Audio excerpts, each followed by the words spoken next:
নমস্কার, কথাকলির আসরে তোমাদের সবাইকে স্বাগত। আজ আমি তোমাদের অমিতাভ বসু সম্পাদিত জাতকের গল্প বইটি থেকে শেরিবান ও লোভী ফেরিওয়ালা গল্পটি পাঠ করে শোনাব। জাতকের নাম শেরিবান জাতক। বোধিসত্ত্ব একবার শেরিব রাজ্যে বামন ফেরিওয়ালা হয়ে জন্মেছিলেন। নাম ছিল শেরিবান। সেখানে শেরিবা নামে আর এক লোভী ফেরিওয়ালা ছিল। একদিন বোধিসত্ত্ব শেরিবাকে নিয়ে নদীর অপর পারে অন্ধপুরে বাসন ফেরি করতে গেল। তারা ঠিক করে নিল, একজন যে রাস্তায় ফেরি করেছে অপরজনও সেখানে ফেরি করতে পারবে।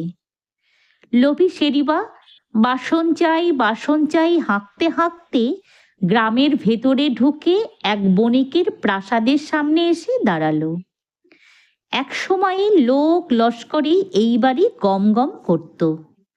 এখন কেবল এক বৃদ্ধা ও তার নাতনি সেখানে অবশিষ্ট ছিল। কায় ক্লেশে তাদের সংসার চলত। ফেরিওয়ালার ডাক শুনতে পেয়ে বুড়ির নাতনি চুরির জন্য বায়না ধরল। তখন ঠাকুমা একটা পুরনো বড় থালা নিয়ে এসে শেরিবাকে বলল, বাবা, এই থালাটা নিয়ে তুমি আমার নাতনিকে কয়েক গাছা চুড়ি দাও। শেরিবা থালাটা হাতে নিয়ে পরীক্ষা করে চমকে উঠল। অত বড় থালাটা খাঁটি সোনার তৈরি। অমনি তার মাথায় মতলব এসে গেল। সে ঠিক করল, এক পয়সাও খরচা না করে এই থালাটা সে নেবে।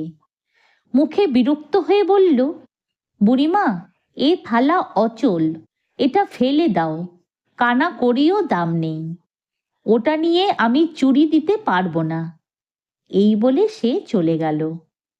ভাবল পরে এসে নামমাত্র দাম দিয়ে কিনে নিতে পারবে।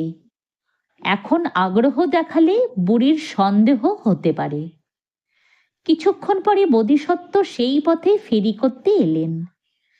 ঠাকুমা তাকেও ডেকে থালাটির বদলে চুড়ি দিতে বলল।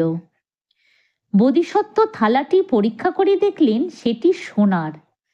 তিনি বললেন, বুড়িমা, এর অনেক দাম, সোনার থালা, এটা কেনার মতো অত টাকা আমার নেই। তার সততায় মুগ্ধ হয়ে ঠাকুমা তাকেই থালাটি দিল। বোধিসত্ত্বের কাছে তখন 500 কাহন ও সমান দামের বাসনপত্র ছিল। তিনি নিজের জন্য 8 কাহন ও দাঁড়িপাল্লাটি রেখে সব বুড়িকে দিয়ে দিলেন। তারপর নদীর পাড়ে এসে দ্রুত নৌকায় করে ওপারে চলে গেলেন। এদিকে সেই লোভী শেরিবা একটু পরেই ফিরে এসে বুড়ির কাছে থালাখানা দেখতে চাইল। বুড়ি জানালো, এক ফেরিওয়ালা সেটি 1000 কাহন দিয়ে কিনে নিয়ে গেছে। শুনেই তো তার মাথায় বাজ ভেঙে পড়ল। সে চিৎকার করে ছুটতে ছুটতে তখনই নদীর পাড়ে চলে এলো। আর কেবলই পাগলের মতো বলতে লাগলো, হায় হায়, এ কি করলাম, আমার এ সর্বনাশ কেন হলো। বোধিসত্ত্বকে নিয়ে নৌকা তখন নদীর ওপারে গিয়ে পৌঁছেছে।